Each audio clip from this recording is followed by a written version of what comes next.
6 मार्च 1981 Germany का Lübeck district court house लोगों से कच्चा-कच भरा हुआ था। 31 साल की मैरियन बैकमेयर बहुत ही शांति से उस कोर्ट रूम में दाखिल होती है।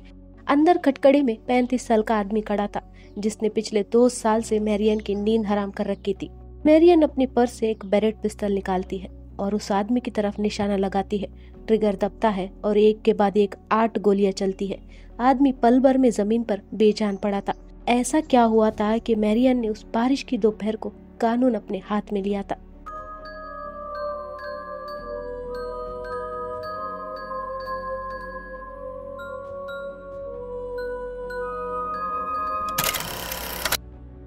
मैरियन बैकमेयर का जन्म 3 जून 1950 को नीडरसैक्सन जर्मनी में हुआ था। उसके पेरेंट्स ईस्ट प्रुशिया के रेफ्यूजीज थे जो जर्मनी के शरण में आए थे। मैरियन के पिता उन्हें छोड़कर चले जाते हैं और मैरियन की मां तुरंत ही दूसरी शादी कर लेती है। मैरियन जब 16 साल की थी तब वो प्रेग्नेंट हो जाती है और बच्चे को जन्म के तुरंत ही बाद एडॉप्शन में दे देती है, क्योंकि वो इतनी कम उम्र में बच्चे की जिम्मेदारी नहीं उठाना चाहती थी।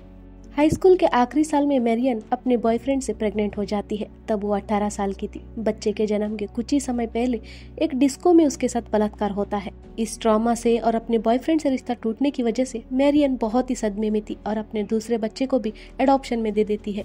घर में माहौल बिगड़ रहा था और मैरियन की माँ उसे घर से निकाल देती है। घर से निकाले जाने के बाद मैरियन को नौकरी और रहने की जगह की सख्त जरूरत थी, तो वो लुबेक की एक बार एंड रेस्टोरेंट तिपासा में वेट्रेस के तौर पर काम करना शुरू कर देती है। मैरियन बहुत खूबसूरत थी और वहाँ उसे सब पसंद करते थे। 1972 में जब मैरियन तिपासा में काम कर रही थी तब बार का मैनेजर क्रिश्चियन बेर्थोल्ड के साथ उसका रिलेशनशिप शुरू होता है और 22 साल की मैरियन तीसरी बार प्रेग्नेंट हो जाती है। लेकिन इस बार सिचुएशन अलग था। मैरियन इस बच्चे को रखना चाहती थी और उसे अपने पहले 2 बेटियों को एडॉप्शन में देने की गिल्ट कहीं न कहीं सता रहा था। क्रिश्चियन को सीरियस रिलेशनशिप नहीं चाहिए था, तो मैरियन इस बच्चे को अकेले पालने का फैसला करती है। 14 नवंबर 1972 को मैरियन की बेटी एना का जन्म होता है। एना के जन्म के बाद मैरियन अपना ऑपरेशन करवा लेती है, क्योंकि वो और कभी बच्चे नहीं चाहती थी। शुरुआत में मैरियन 7वें आसमान पर थी। नई माँ अपनी बेटी को जी जान से चाहती थी। एना उसकी दुनिया बन गई। उसके सारे दोस्त और तिपासा के कस्टमर्स भी एना को जानते थे, लेकिन ये खुशी जल्दी परेशानी में बदलने लगी। कितने दिन मैरियन घर बैठ सकती थी, उसे नौकरी पर वापस जाना पड़ा। तिपासा के ऊपर ही अपार्टमेंट में माँ बेटी रहते थे और मैरियन एना को साथ लेकर ही बार में काम करने जाती थी।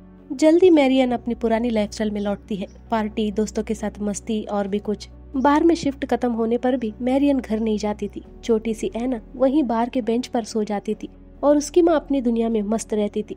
बड़ी होती एना को माँ से कोई मदद नहीं मिल रही थी। वो अपना ज्यादातर काम खुद करती थी।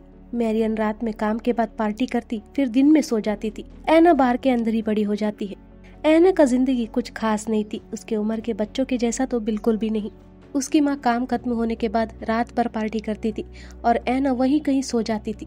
दिन में जब माँ घर में सोती तो एना लुबेक की कॉबलस्टोन स्ट्रीट में खेलती। वो पड़ोसियों से बातें करती थी, उनके पालतू जानवरों के साथ खेलती थी। उस रास्ते में रहने वाले सभी लोग एना को जानते थे। समय ऐसा ही गुजर रहा था। 5 मई 1980 का दिन ऐसा ही होना चाहिए था, लेकिन नहीं हुआ। उसके पहले दिन यानी 4 मई की रात को एना और उसकी माँ का झगड़ा हो जाता है और 7 साल की एना 5 मई के दिन स्कूल ना जाने का फैसला करती है। वो अपनी दोस्त के घर जाने की सोचती है। वहाँ जाने के बाद पता चलता है कि उसकी दोस्त स्कूल गई है, तो एना रास्ते में खेलने लगती है और लोगों से बातें करने लगती है। शाम को उठकर मैरियन ने देखा कि एना घर पर नहीं है। वो रात तक एना का इंतजार करती है, लेकिन एना का कोई अता पता नहीं था। तो रात को मैरियन पुलिस में एना का मिसिंग रिपोर्ट दर्ज करवाती है। दूसरी सुबह हुई, लेकिन एना नहीं मिली। उसी दिन दोपहर को एक महिला लोकल पुलिस स्टेशन आती है और पुलिस को कहती है उसका मंगेतर 35 साल का क्लॉस ग्रेबोस्की, जो पेशे से कसाई था, उसने एना का कत्ल किया है। ग्रेबोस्की एना का पड़ोसी था और वो एना और मैरियन को अच्छी तरह से जानता था। उसके पास एक बिल्ली था जिसके साथ एना अक्सर खेला करती थी। उस दिन रास्ते में खेलती एना ग्रेबोस्की से टकराई थी और एना ग्रेबोस्की के साथ उसके घर चली जाती है। इत्तेफाक से ग्रेबोस्की की मंगेतर उस दिन घर पर नहीं थी। घंटों बंद कमरे में नन्ही एना के साथ क्या हुआ कोई नहीं जानता। उसके बाद ग्रेबोस्की एना का गला घोट कर मार देता है। फिर जब उसकी मंगेतर घर आती है तो वो एना के कत्ल को कबूलता है। उसकी मंगेतर सीता पुलिस स्टेशन जाती है और तब तक ग्रेबोस्की एना की लाश को कार्डबोर्ड के बॉक्स में भरकर नजदीकी कैनाल के पास छोड़कर भाग जाता है। एना अपने मौत से पहले कई घंटे ग्रेबोस्की की चंगुल में थी। तो आगे जो आप सुनेंगे उससे आप खुद अंदाजा लगा लीजिए कि एना के साथ उन घंटों में क्या हुआ होगा। क्लाउस ग्रेबोस्की कोई दूध का दूल्हा नहीं था।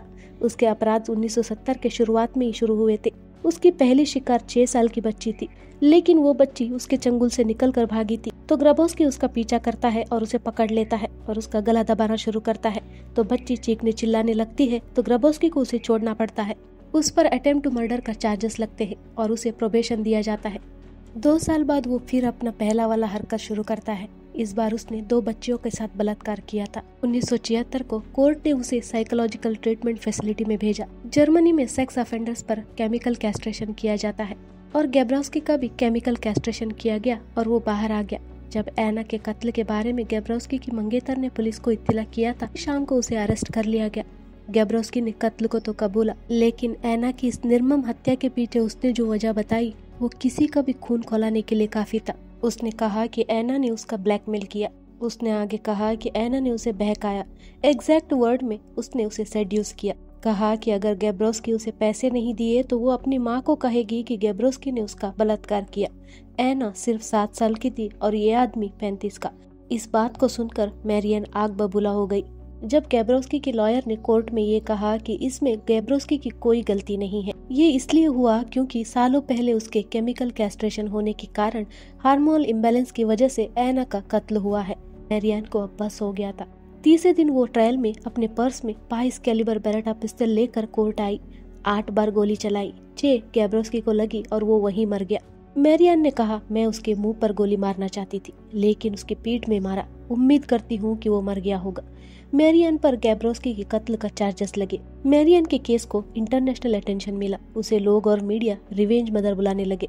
मैरियन ने एक मैगजीन को अपनी कहानी बेची पूरे 1.25 करोड़ रुपयों में, और मैगजीन में छपे इस कहानी को बहुत लोकप्रियता मिली। लोग मैरियन के साथ सिंपैथी जताने लगे। 1983 को मैरियन को गैब्रोस्की के कत्ल के लिए 6 साल का सजा हुआ, लेकिन 1985 को सिर्फ 2 साल में मैरियन को जेल से रिहा कर दिया गया। वो नाइजीरिया चली गई, वहाँ शादी कर ली और 1990 को डिवोर्स के बाद वो सिसिली चली गई। फिर उसे पैनक्रियाटिक कैंसर हुआ और वो जर्मनी लौटी। 17 सितंबर 1996 को 46 साल की उम्र में मैरियन का मौत हो गया। उसे उसकी बेटी एना के बगल में दफनाया गया।